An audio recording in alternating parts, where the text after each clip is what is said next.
સુરતમાં ફરી એકવાર હત્યાની ઘટના સામે આવી। ડિંડોલીના નવાગામ વિસ્તારમાં મોડી રાત્રે લગભગ 11 વાગ્યાની આસપાસ પ્રવીણ કોળી નામના વ્યક્તિની હત્યા કરવામાં આવી હતી। ઘટનાની જાણ થતાની સાથે જ ડિંડોલી પોલીસ તાત્કાલિક સ્થળ ઉપર પહોંચી હતી, તપાસ શરૂ કરી।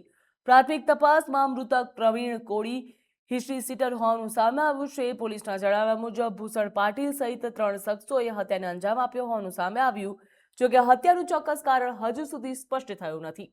આરોપી ભૂષણ પાટીલ વિરુદ્ધ અગાઉ પણ હત્યાના પ્રયાસ સહિતના ગંભીર ગુનાઓ દાખલ થઈ ચૂક્યા છે। પોલીસ દ્વારા વધુ તપાસ હાથ ધરવામાં આવી। ડિંડોલી પોલીસ સ્ટેશનમાં લક્ષ્મણનગરમાં એક 29 તારીખ અને 30 તારીખની રાત્રે લગભગ 12:30ની આસપાસ એક ખૂનનો બનાવ બનેલો છે। જેનું ખૂન થયેલું છે એનું નામ છે પ્રવીણ ઉર્ફે આંબો આધાર કોળી।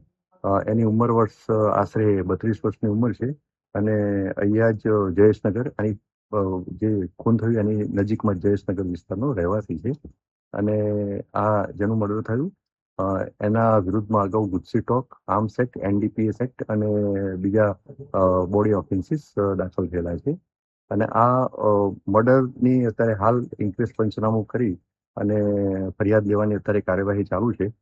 પ્રાથમિક તપાસમાં જે હકીકતો મળી આવેલ છે એમાં એવું જણાઈ આવેલ છે કે આ જે જેનું મર્ડર થયું છે એના મર્ડરમાં ભૂષણ પાટીલ અને બીજા 3 આરોપીઓ ઇન્વોલ્વ છે। આ ચારે ચારની અત્યારે શોધખોળ સ્થાનિક પોલીસ કરી રહી છે। ગુનો ડિટેક્ટ છે, હાલ ફરિયાદ લેવાનું ચાલુ છે।